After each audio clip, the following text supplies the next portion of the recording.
Good afternoon. In the 4.5 months since his inauguration, at which he promised, quote, "From this day forward, it's going to be only America first, President Trump has put forward policies that seek to reposition the United States on the world stage, asserting that America under his predecessors has been taken advantage of by friends and foes alike. He has taken a series of steps intended to defend U.S. sovereignty and reverse the unfair treatment he believes our country has suffered. The President has withdrawn the United States from one major trade deal and pledged to re-examine 14 others. He has proposed sharp cuts in the State Department and foreign aid budgets. He has lashed out publicly at Mexico, Canada, Australia, and Germany, and in his first NATO summit a week and a half ago, he publicly scolded our closest allies for owing America money for their defense. Last week, the President announced that the United States would pull out of the 196-nation Paris Climate Accord, arguing it would cost our country trillions of dollars, and stating, "I was elected to represent the citizens of Pittsburgh, not Paris." Against this disruptive record, there have also been multiple signs of reassurance that American foreign policy was not so different after all. The President has asserted that NATO is no longer obsolete. He has stuck with the Iran nuclear deal, principally negotiated by Ambassador Sherman, while seeking to intensify pressure on Iran for its dangerous ballistic missile program and its support for terror and subversion. He has made common cause against terrorism with some 50 Muslim-majority nations. He has pledged unshakable partnership with Israel. So I'd like to begin our debate by asking Ambassador Sherman and Mike Doran to define the intentions and implications of President Trump's America First foreign policy, and further to step back from the daily tidal wave of Russiagate news and other distractions and tell us whether the administration is pursuing essentially a course correction in traditional U.S. foreign policy or pursuing what might be described as a disengagement from world affairs. But before turning to our debaters, a quick word about ground rules. Ambassador Sherman and Mr. Doran will each have 5 minutes to speak and then 3 minutes apiece to respond to each other. While they are speaking and while I am then following up with a couple of questions of my own, I'll ask you to write in your own questions on the cards that are on your chairs and pass them to the AJC staff circulating in the aisles. Or if you're watching this debate online, tweet your questions to @AJC Global. After I pose as many questions as time allows, I'll ask our debaters for concluding remarks, and now we'll begin. Ambassador Sherman. Thank you. I'm very honored to be here today at the AJC Global Forum and to be part of your annual great debate on this very consequential question. Like the New York Times lead editorial said yesterday, I believe that President Trump is leading America in retreat from the world. A dangerous position that cedes control of our future to others, undermines our economic and physical security, and undermines American values. It's important to set America first in its historic context, especially important for all of us who are Jews. As most of you know, America First was the organizational name of the movement in America in the 1930s, led by Charles Lindbergh, among others, to keep America out of World War II. Lindbergh was profoundly anti-Semitic and pro-German, an isolationist and a nationalist. Lindbergh, hero of the skies that he was also someone who wanted to keep out of America those who did not look like him, people who weren't, quote, real Americans. That President Trump adopted this moniker should concern all of us as Jews and as Americans. The echoes of isolationism, building walls, fear of people not like us, and abrogation of human rights are too loud for comfort. The president, as he campaigned, understood there were people hurting in America. Families who lost jobs through technology and trade, who were buffeted by rapid social change and felt unanchored and unseen. His answer was America First, when the answer lies elsewhere. We're at full employment, even if some are underemployed and trying to take care of their kids and college on incomes that stagnated in the wake of the recession. The answer for these families is better job retraining, real trade adjustment assistance, a higher minimum wage, a college loan system that works, and an embrace of the new and future economy. It is not America First in a retreat from the world. Historically, we as a people know better than anyone that closing one's eyes to the world is a recipe for disaster. The Trump administration has, for the most part, tried to disconnect from critical alliances, core American values, and life-saving objectives. Most recently, of course, the president withdrew from the Paris Climate Agreement, a non-binding commitment by 200 countries to voluntarily reduce harmful emissions to save the planet. Withdrawing from the agreement will not bring back coal jobs, but it will make it harder for us to compete in new technologies. Hopefully, leadership by governors, mayors, and major employers will save us from ourselves and ensure our grandchildren have a future. At the very start of his presidency, President Trump withdrew from the Trans-Pacific Partnership, leaving allies and partners to wonder if they should turn to China. Although the president backed off his total castigation of NATO, he hectored our European partners and left them to fend off Russian aggression, following a stop in Saudi Arabia that contained no tough messages. He visited Israel but left unclear his way forward, and of course, he withdrew from the Paris Agreement. The president has offered a budget that reduces the State Department and USAID budget by 31%, while substantially increasing the Defense Department. I want a strong military. The credible threat of force is a critical element of successful diplomacy. But as Secretary Mattis has said, if the diplomacy is gutted, he will have to buy more bullets. Further, Secretary Tillerson, along with the White House, has not filled many of the State Department positions, leaving us leaderless on many, many fronts. Perhaps most concerning is the recent Wall Street Journal op-ed by National Security Advisor McMaster and Director of National Economic Council Cohn. They said the world is not a global community, but an arena where nations, non-government actors, and businesses engage and compete for advantage. As the New York Times said, this is not hard-headed realism, but, quote, a vision of a world of cutthroat competition and zero-sum outcomes deeply at odds with the most cooperative, rules-based vision that has motivated America and its allies since World War II. The Trump administration vision of competition will not allow nations to work together to defeat terrorism, deal with climate change, advance cybersecurity, stop pandemics, reduce poverty, creating middle classes worldwide that create markets for American goods and embrace our values. We believe in the concept of tikkun olam. America should as well. The American Jewish Committee was founded in 1906 to prevent the infringement of civil and religious rights of Jews and to alleviate the consequences of persecution. I know I have 3 seconds, but I'll be fast. As AJC developed, it fought against immigration restriction in the 20s, human rights at the UN in 1945, equality for all Americans in the 50s, fought the boycott of Israel in the 70s and today, and for Soviet Jewry in the 90s, began international engagement in a diplomatic marathon and supported NATO intervention in Kosovo, and in the 21st century, opened a transatlantic institute in Brussels, helped raise money for victims of the South Asian tsunami and Hurricane Katrina, and advocated for energy independence and green policies. I could go on about all AJC has done to engage in the world. Clearly, AJC believes that the United States and its people are a force for global peace and security. AJC has never been an America First organization, nor should our country be. Thank you.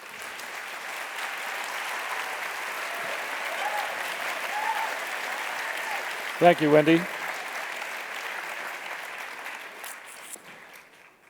Mike Doran, you have an extra 30 seconds. Oh, thanks.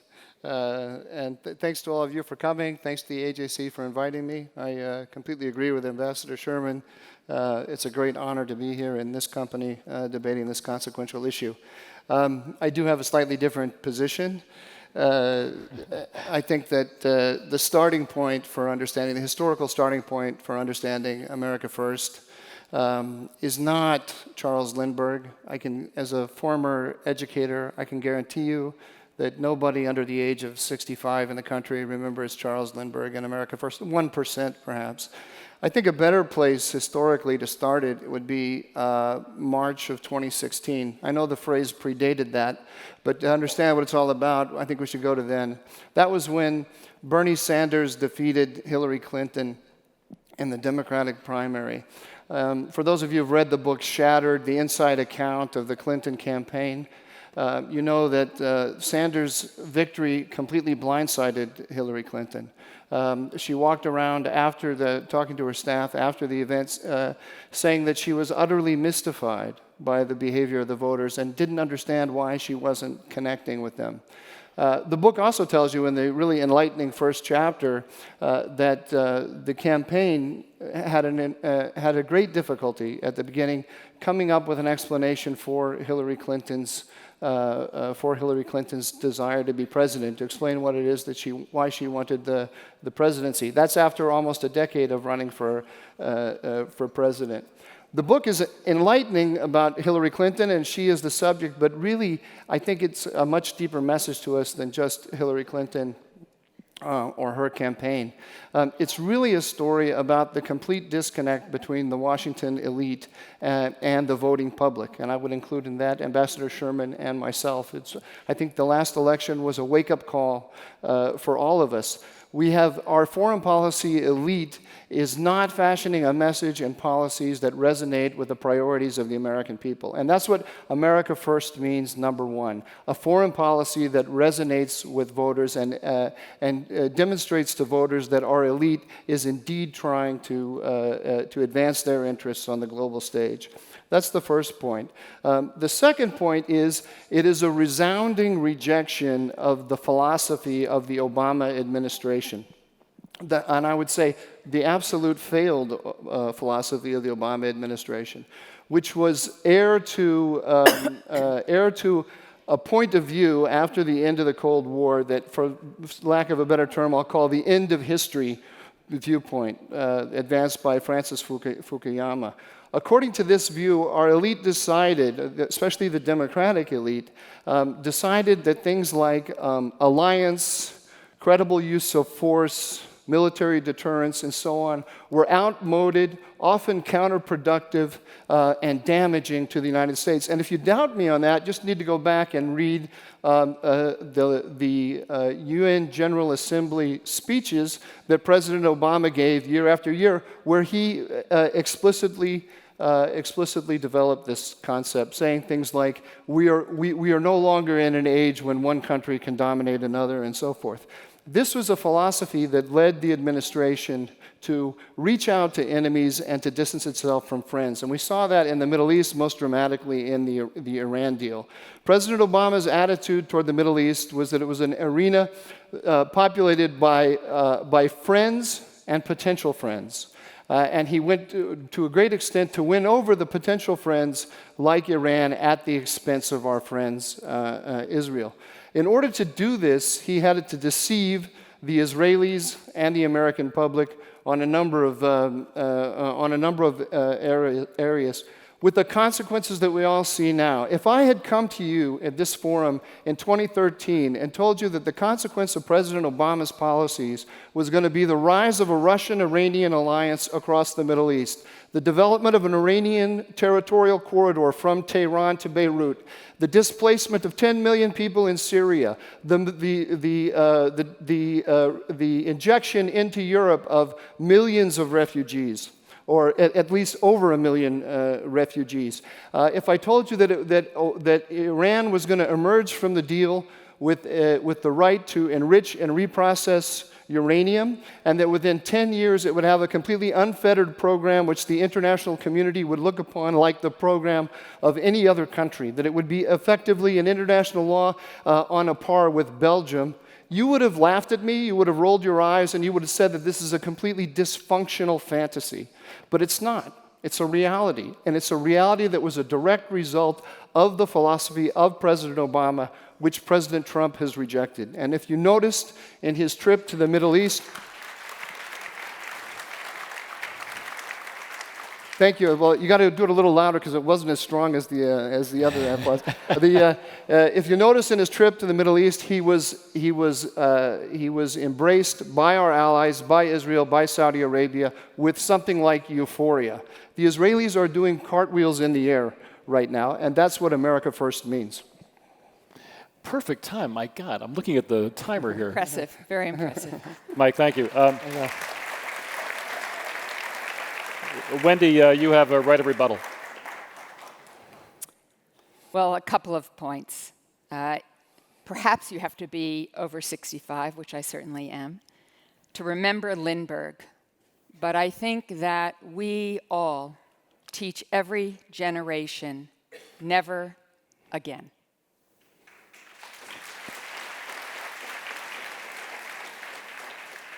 And to ensure never again means not closing one's eyes to the world, but rather understanding the world as it is.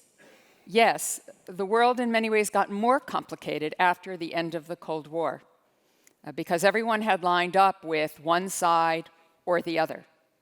And yes, it is true that there are many powers and rising powers, though the United States represents the only superpower in the world at the moment.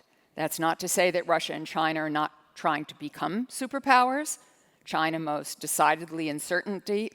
Putin is trying to reconstruct the Soviet Union in whatever way he possibly can. All of this is true.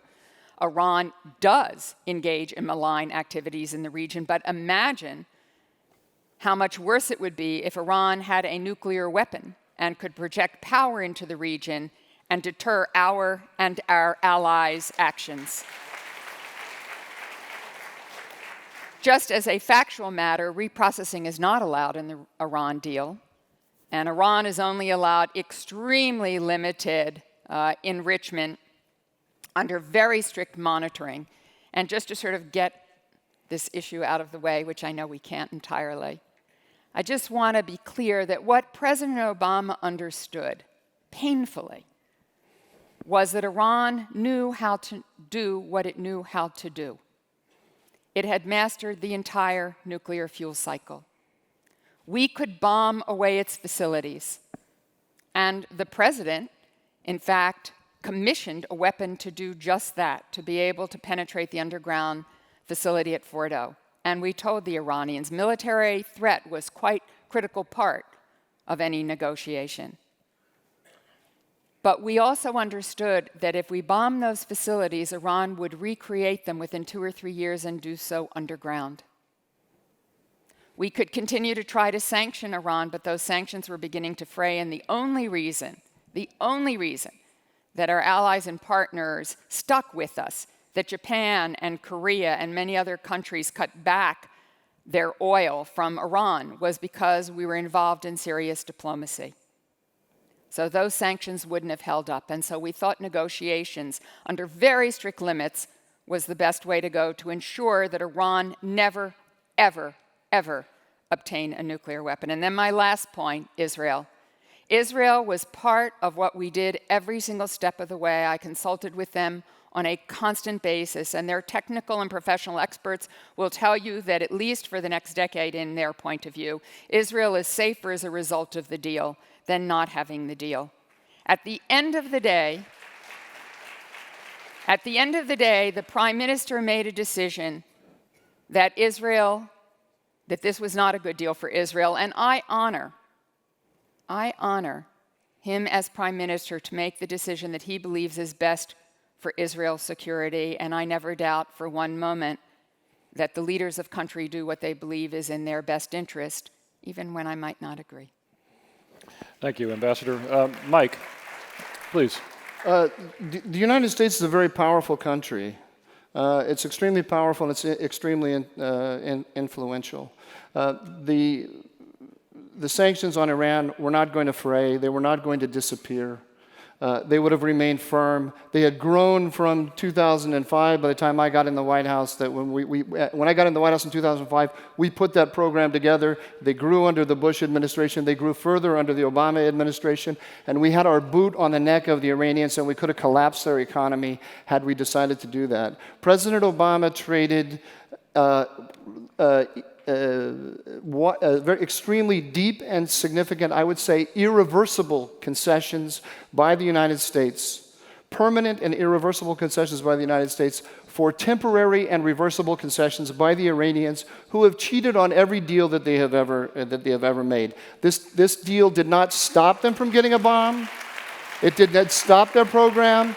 It put their program on a glide path to a bomb, and it started a nuclear race in the region, because the other actors in the region, including the Israelis, are not going to wait 10 years to find out if this stopped them. At the heart of this deal was this philosophy that the Democrats in particular came out of, but our elite in general after the Cold War, which is if we just smooth over problems and move them off to one side, they will somehow go away. That we can turn the Iranians into, if not allies, partners in the region. And make no mistake, part of this deal was the deal over the region. President Obama believed that if he got the nuclear deal out of the way temporarily, he would turn Iran into, he could come up with an accommodation with Iran over the region, over Iraq and Syria and elsewhere, and Iran would moderate. That is a failed theory. It's failed right before our eyes, and the consequences have been catastrophic.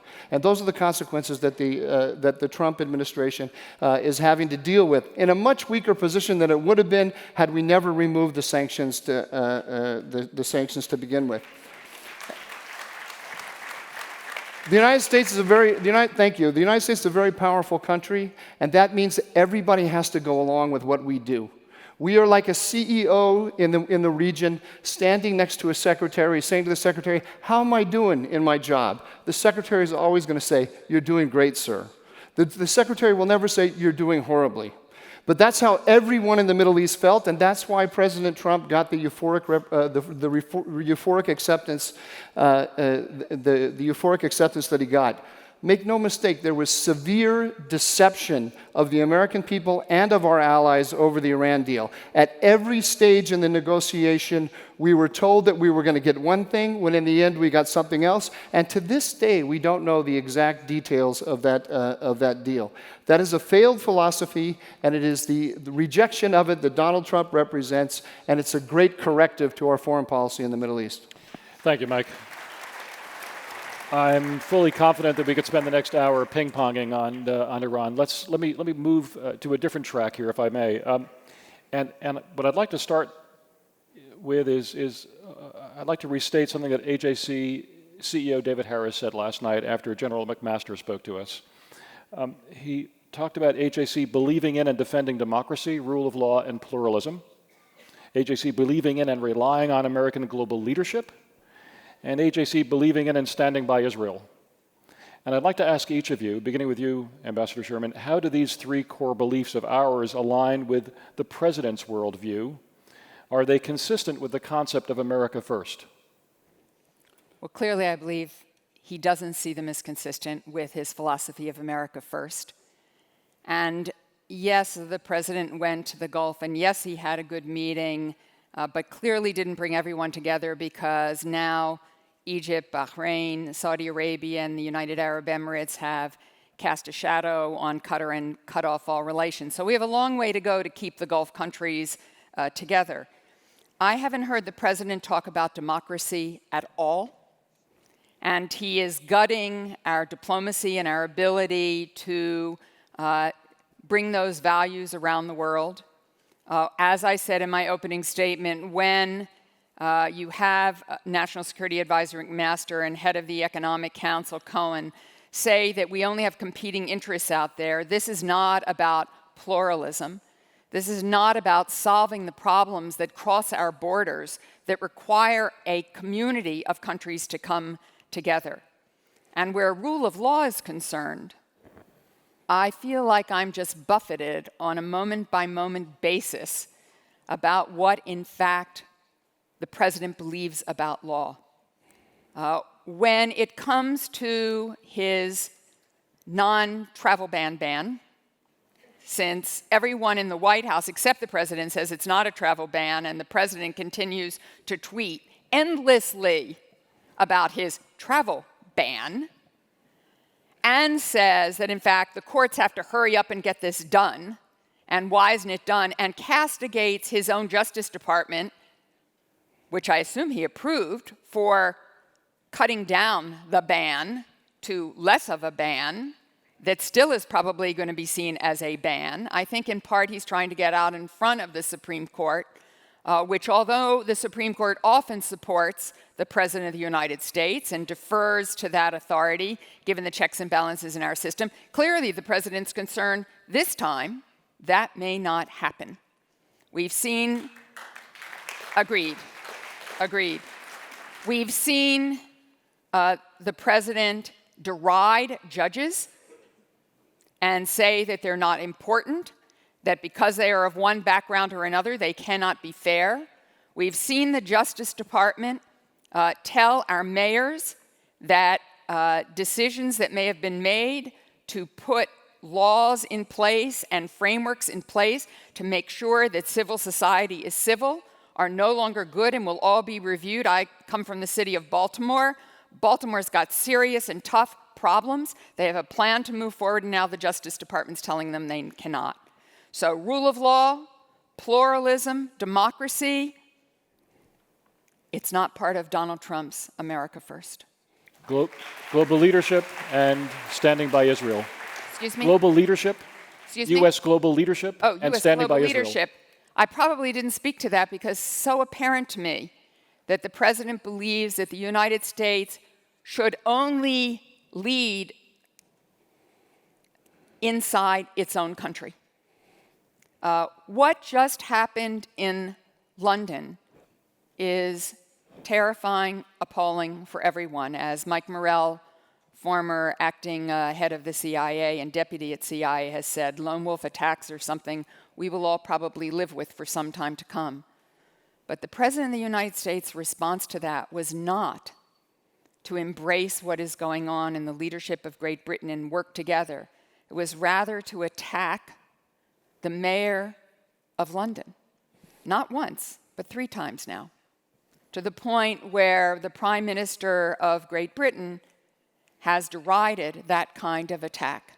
This is a moment when the kind of work that AJC has done and has been a groundbreaker in doing so, to try to say that Muslims, Jews, Christians, Baha'i, Buddhists, we all have to find a way to live together, to ensure that each of our rights are preserved, is completely denied by the President. And quite frankly, his anti-Muslim rhetoric really is going to increase the anti-Semitism that Senator Schumer spoke about earlier in this country, because there's always a reaction. And when there's a reaction, it usually comes on the Jews.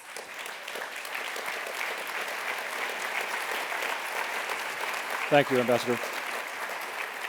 Mike, thank you.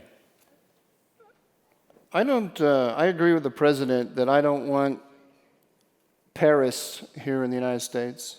I don't want London here in the United States. We heard from President Obama rhetoric similar to Ambassador Sherman's. And we heard after every attack in the United States and abroad, we heard from President Obama that everyone should live together, and also we should become more resilient. In his interview with Jeffrey Goldberg and on the Obama doctrine, he discussed how impressed he was with the Israelis that they had learned to live with terrorism. We have to live with terrorism like it's the weather. Meanwhile, President Obama is in Paris signing a completely meaningless climate accord, which is unenforceable. Oh, please, Thank you, everybody. Thank you. Unenforceable and non-binding, except that it calls for the United States and some of the other leading economies of the world to transfer $100 billion a year to the third world. So we're paying the Chinese on a dubious claim that this is actually going to change the weather. So terrorism we have to live with like the weather, but we're actually going to change. We're going to change the weather. What is the practical outcome of this philosophy? The practical outcome of this philosophy is that France is becoming a country without Jews. We hear never again rhetoric. We heard never again rhetoric from the Obama administration, but we see that daily the French Jews are leaving. Some are going to London, some are coming to the United States, and I was just in Netanya in Israel, which is growing faster than many parts of the country, thanks to the influx of French Jews. We can stand here and we can say that we want everyone to live together, and those are the values we will uphold. But on the ground in the Middle East and in Europe, there are people who are carrying out a lethal campaign to undo us and to undo our values. Now, you may not agree with the approach of Donald Trump, and that's fine. But you have to come up with a practical answer to this practical problem. And standing on podiums like this and extolling values and complimenting ourselves for saying never again is not going to work. And we can see that. We have 8 years of this. And you can see it very clearly. It's time to move past the rhetoric and develop practical policies to defeat the enemy, to kill the enemy. There is an enemy out there, and he wants to kill us. We should kill him first. Mike, speak to the issue of U.S. global leadership and how the President's America First concepts square with our belief in U.S. global engagement and global leadership. The critique of America First, that it's a withdrawal from global leadership, is just patently false. This is a fiction created in the aftermath of the shocking defeat by the shocking defeat of the Democrats. The media and the Democrats have now combined together to depict Donald Trump's America First as chaotic. Oh, please, people. As chaotic and as a retreat from global leadership. President Trump's strike on Syria for its use of chemical weapons did more for American deterrence and American leadership in one short 65-hour period than anything President Obama did in his 8 years. And in doing so, it showed up a number of the lies, and I choose that word very carefully, the lies that the Obama administration told us about Syria. They told us we couldn't strike Syria because of the anti-aircraft defenses they had. They told us for months and months and months after Assad had used sarin gas that they could not determine whether he had used sarin gas. Note that the Trump administration made that determination within 64 hours. Right? So these were excuses. President Obama also told us and repeated it, and Susan Rice told us that the gas deal that he came up with, the poison gas deal that he came up with the Russians, actually rid Syria of sarin gas. It didn't, and we knew it. And we knew it, but the administration continued to say that it did. That is not global leadership. That is global deception in order to protect this failed philosophy that I described before. Before I go on, I want to remind people, if you would like to provide a question that we can pose to the debaters, write it down on a card. It'll be picked up and passed along to me. Secondly, if you're watching us online, tweet your question to @AJC Global. Also, I would like to ask people to be respectful of our debaters, and while I've allowed cheering and clapping, we don't want booing. I think maybe we just have to not react. So let's try to do it that way. But you could clap for me. Thank you very much. So let me try another question, and then perhaps we can open it up to the floor. Mike, you wrote an op-ed for the New York Times last month as President Trump was on his way to Saudi Arabia and Israel that had one particularly memorable line: "The choices in the Middle East are between very bad and much worse." I like that very much, grim as it is. But you were clearly referring to the Obama administration's policies toward allies in the region when you wrote, if I can quote, because actually you just said something very similar, "It is false that our support for our longtime friends is a cause of instability, and that by distancing ourselves from them while reaching out to our enemies, we can make the world a safer place." So I would like to ask Ambassador Sherman to respond to the notion that the administration that you served, Wendy, tilted against our friends. And I'd ask you, Mike, whether some of our European friends might now be feeling some of the same tough love that the president's predecessor meted out to Israel and Egypt. I think that it is important for any leader of our country to be open to reaching out to anyone that can serve our interests, not through secret back channels before they become an elected official or an appointed official, because that's dangerous for our country. But I do believe that dialogue, being very clear about what we're trying to achieve, is important. I understand that many in the Gulf and Israel felt that President Obama did not engage with them in a way that moved the ball forward. I understand that. And on some policy issues, I didn't agree with the president. I wish he had taken a strike against Syria early on. Many people in the administration did. But I also understand why he didn't, because he was concerned about a slippery slope. He was concerned because we'd spent so many years in Afghanistan and Iraq already. We're going to spend several more years there now, I believe. But he did try to engage.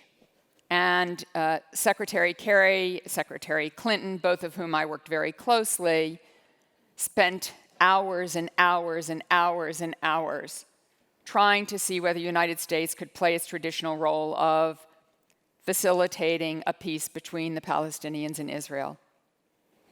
And again, at the end of the Obama administration, I probably wouldn't have done the UN Security Council resolution, but I was no longer in the administration, and again, I think it was out of a sense of frustration and wanting, in my view, probably not appropriately, to set the table for the next administration. What concerns me now about President Trump is not that he went to Saudi Arabia and met with Muslim leaders of Muslim-majority countries. I think that was a very good thing to do. I think even an arms deal with Saudi Arabia is something worth considering, and quite frankly, it's following through on plans that Obama had laid out and had begun. So in many ways, it's nothing new. What matters is, what's the strategy? A strike in Syria is a good thing, and I applauded the president for that strike. But what comes next? What is the strategy? And it is not clear to me at all there is a strategy in Israel. Quite frankly, if President Obama had said what President Trump did about settlements, you all would have been protesting outside of the White House. I see no protest by the community against President Trump's comments about settlements. Nothing. Zero. Zip. So I do believe there is a double standard. I think it's an unfortunate double standard. I believe that President Trump believes in action. We see that every morning. He believes in action, but action, a strike, a mother of all bombs in Afghanistan, although they may be worthwhile signals, are not a policy. And then my favorite of all time is Mr. Gorka saying to an interviewer to ignore the president's tweets because that's not policy. This is the president of the United States speaking. The methodology may be different. It may not be an executive order. It may not be an interview with an anchor. But it is the president of the United States, so we should not listen to his words. We should not consider this policy. So when he says travel ban, we should ignore it. When he says that he thinks that the mayor of London is pathetic, we should not take that to heart. This is not a way to lead the greatest country in the world. In my view, yes, we can make America even greater, but we don't have to make America great again. It already is. Thank you, Ambassador. Mike, getting to the same question, you said a few moments ago that the previous president reached out to our enemies and distanced ourselves from our friends. Are we distancing ourselves from our friends now in Europe?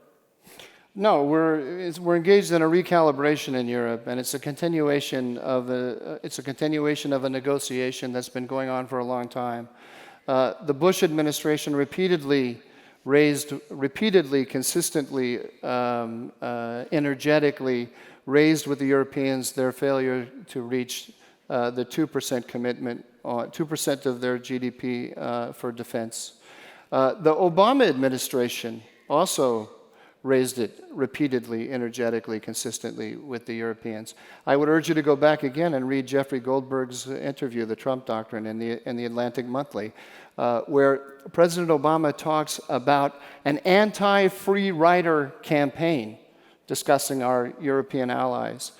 That interview contains quotes from Obama, derogatory quotes about David Cameron, Sarkozy, about every European leader, basically, except for Angela Merkel. So when I was in the Defense Department in 2007, 2008, and I personally witnessed when Secretary of Defense Gates spoke to a delegation, a high-level delegation of Europeans, and he lectured them very quietly but aggressively and said, the American public is starting to notice that you're not paying for your defense.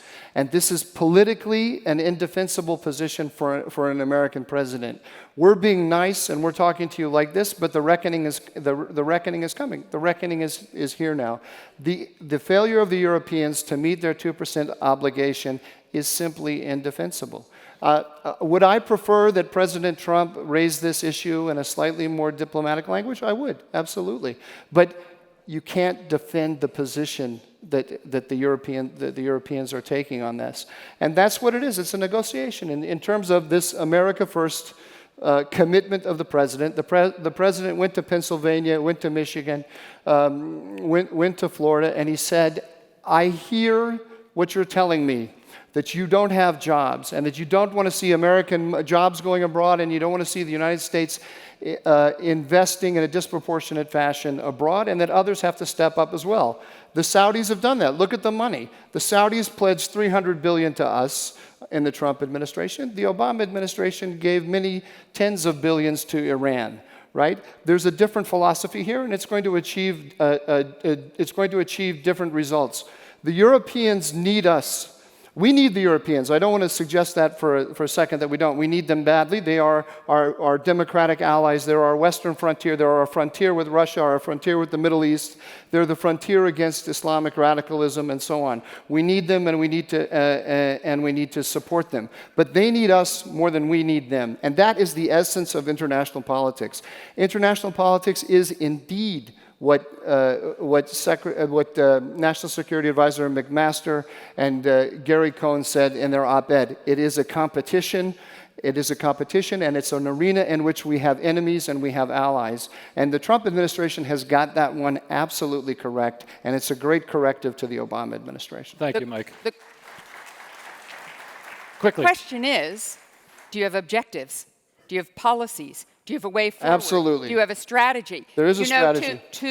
To go to NATO, to unveil a memorial to 9/11 at NATO, and to have had in your speech, as we are told by reporters, a recommitment to Article 5, and then pull it at the last minute, when in fact the only time Article 5, which is an attack on one, is an attack on all. The only time Article 5 has ever been invoked, ever, by NATO, was for America after 9/11, so that NATO troops went to and still are in Afghanistan for us.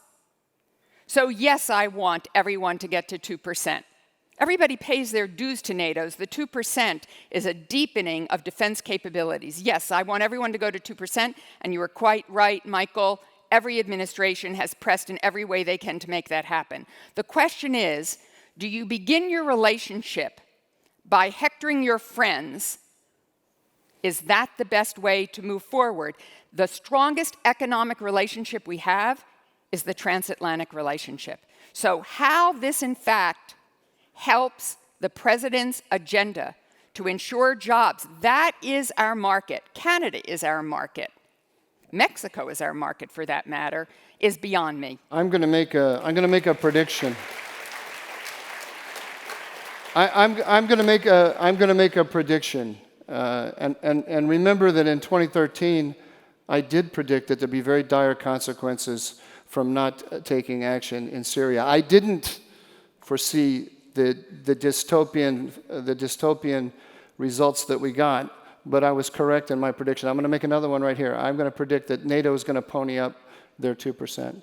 And they're going to pony up because President Trump took this aggressive position. Again, as I said, it's not the way I would have liked to have seen it, but this didn't start, this discussion didn't start in 2017. The discussion started well over a decade ago. And the Europeans have been playing us, quite simply. We don't like to say it to our allies, but they've been coming up with increases that will result in arrival at the 2% in 2024, when nobody who's currently serving in the government is going to be around to hold them to it. And just like we keep buying the same donkey from the North Koreans with their nuclear program, and as we're going to keep buying the same donkey from the Iranians, we keep buying the same donkey from our allies. Our allies whom we support, whom we adore, and who we work closely with. But there's a limit to how much I think that we should take from them on this. As for strategy, make no mistake, Donald Trump is a strategist. You cannot,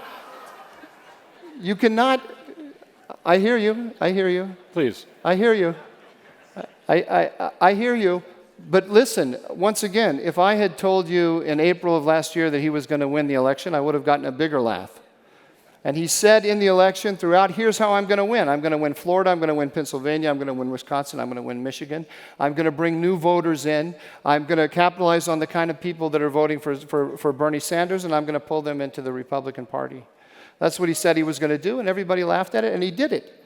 And after he did it, the media and the Democratic Party, don't laugh, you laughed at that before already, the media and the Democratic Party, in order to explain why they got it so wrong, instead of saying, you know what, maybe he's a strategist and I missed that, instead they came up with a cockamamie conspiracy theory about how the Russians handed him the elections. And if you saw... Excuse me, are you saying that the Russians did not interfere with our election? Handed him the election. Handed him the elections. Did the Russians interfere with our election? Let me finish my point, and then I'll answer your point. I'm glad you did that. I was just about to talk about Russia. Please. He has a strategy in the Middle East. It's very clear. The strategy in the Middle East begins with the point that the Russian-Iranian alliance is a threat to the United States and to its interests. Unlike the Obama administration, all of the principals in the Trump administration believe that the rise of Iran in the Middle East is a threat to the United States. To the United States and to its ally Israel.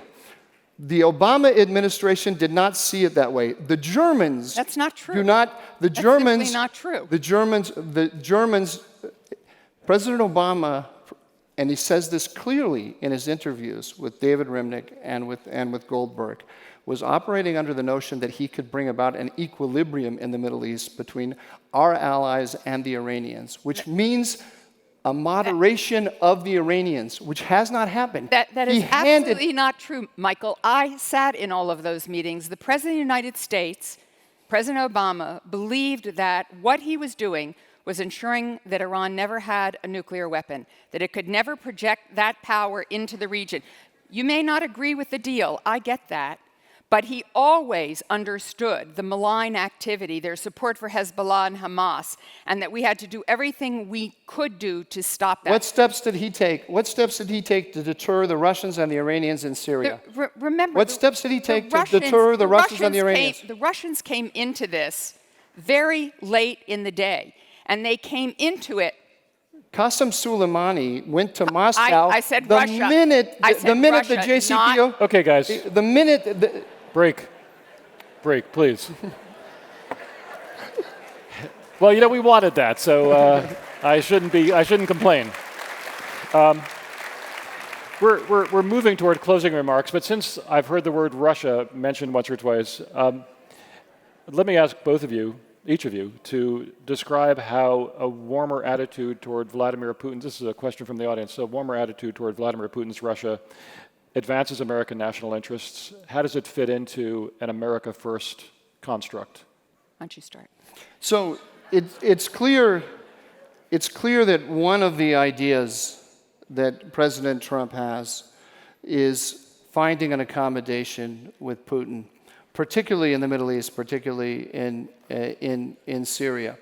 It's not one that I happen to agree with, but it's one that's very common among our foreign policy elite on the Democratic side and on the Republican side. But where he differs considerably and significantly in terms of his strategy from the Obama administration is that he believes that he needs to push back against the Iranians across the board, and that was the meaning of the trip to Saudi Arabia and to Israel. Because the Russians and the Iranians are in an alliance, pushing back against the Iranians is pushing back against the Russians. I think the idea, they haven't stated it openly, the idea is to create tensions and to split the Russians off to the extent possible from the Iranians and the Syrians. That also involves reinvigorating our military deterrence, which was completely neglected by President Obama. President Obama had a pathological allergy to military deterrence, and he never engaged in it, almost never engaged in it. Already with the strike against Syria for the chemical weapons, that's the reinvigoration. So there is an outreach to Russia going on, for sure, but it's happening in a completely different context than in which the Obama administration's outreach took place. Thank you, Mike. Ambassador. So I obviously have a different point of view. I had, I guess, privilege, I don't know what, opportunity to be with Secretary Kerry in Sochi and meet with Vladimir Putin for about 4 hours. And he can be utterly charming, as I think he was to Megyn Kelly for the last 3 days. But he is KGB, through and through. He is very smart. He is very strategic. He knows exactly what he's doing. He plays his hand very well. No one should expect that Vladimir Putin will do anything other than what will keep him as king for the foreseeable future. He has a presidential election in 2018. Maybe he'll get 96 instead of 98% of the vote. I don't think we would call it a free and fair election. Yes, there are times when one can work with Russia, but now is not the time. Russia is pushing against our European allies, partners, and friends, against the Baltics, in Europe. He is indeed trying to gin things up in Syria. Yes, his alliance with Iran and Syria is a very bad thing. And yes, we should do everything we can to push Iran back from that malicious and unbelievably horrific action. But Russia is not a good actor on the world stage today. And it is sort of disturbing, quite frankly, that there were 4,000 people at the St. Petersburg Forum over the last few days, treating him as if he is a normal player on the world stage. And finally, the very fact, Michael, that you would leave any space to believe that Russia didn't try to affect our election. I didn't say that. Well, do you believe that Russia tried to interfere with our election? I believe that they hacked Podesta's emails in a phishing expedition. He handed them his password. And you think they did nothing else? I hear the hissing. I don't know. I don't believe, as Hillary Clinton said last week, that American insiders helped the Russians to in an information campaign. I'm gonna go against her.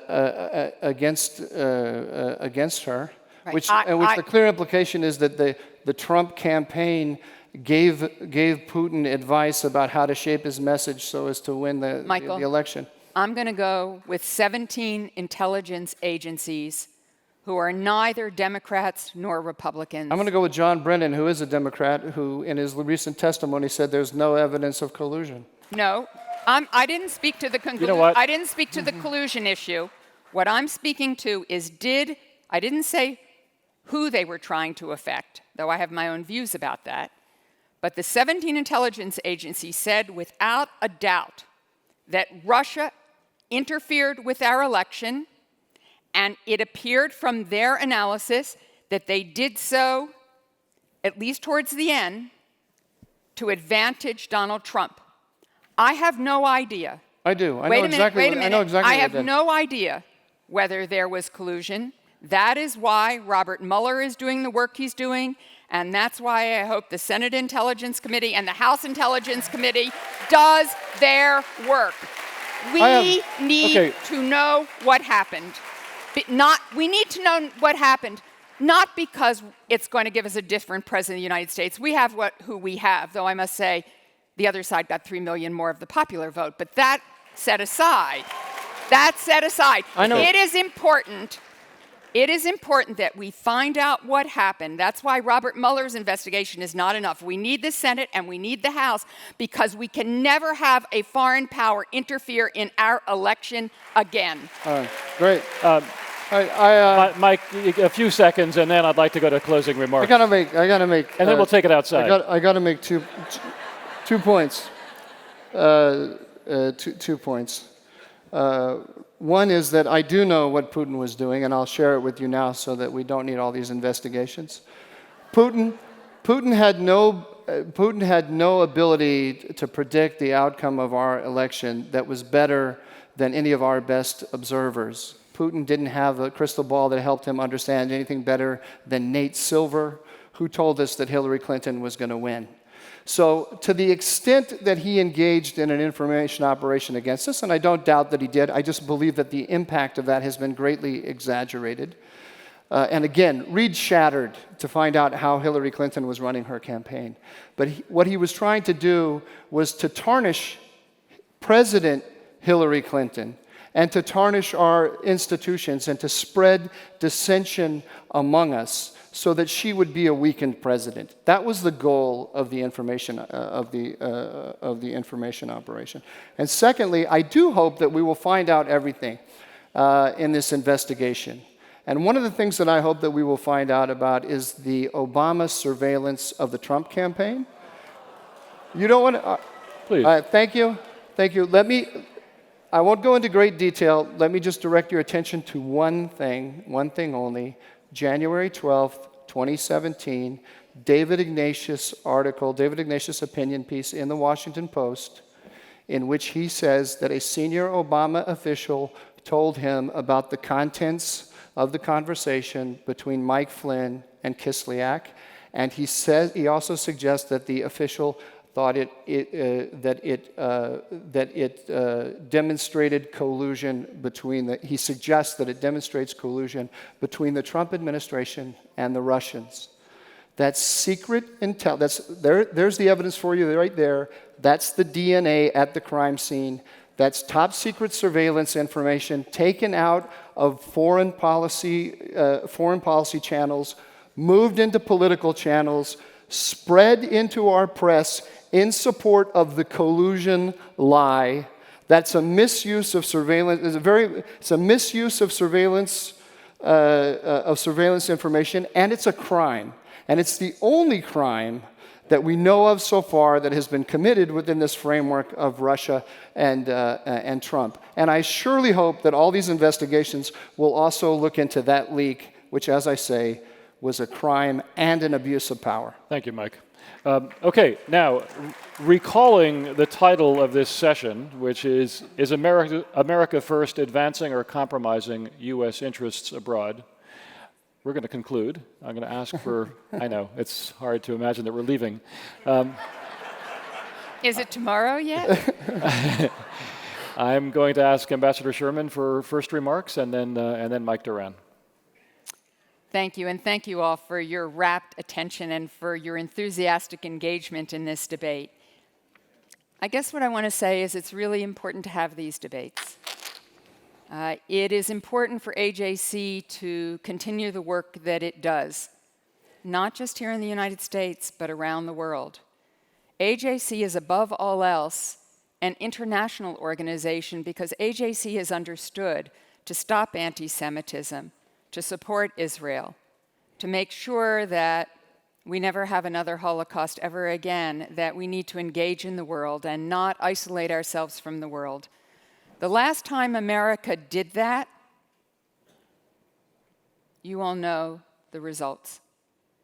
I am blessed to have 2 little grandsons.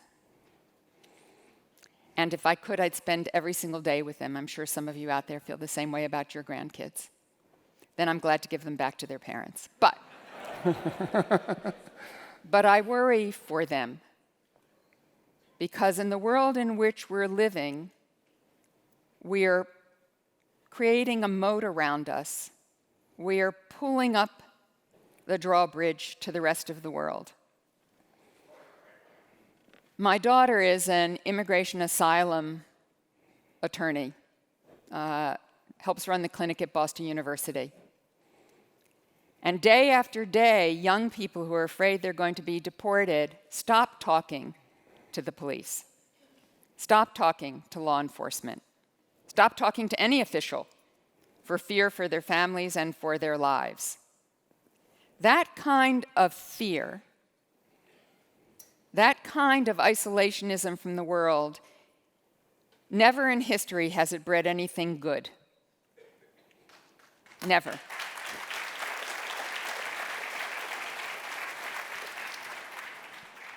We teach our children, I hope, and I know AJC does, to understand the world.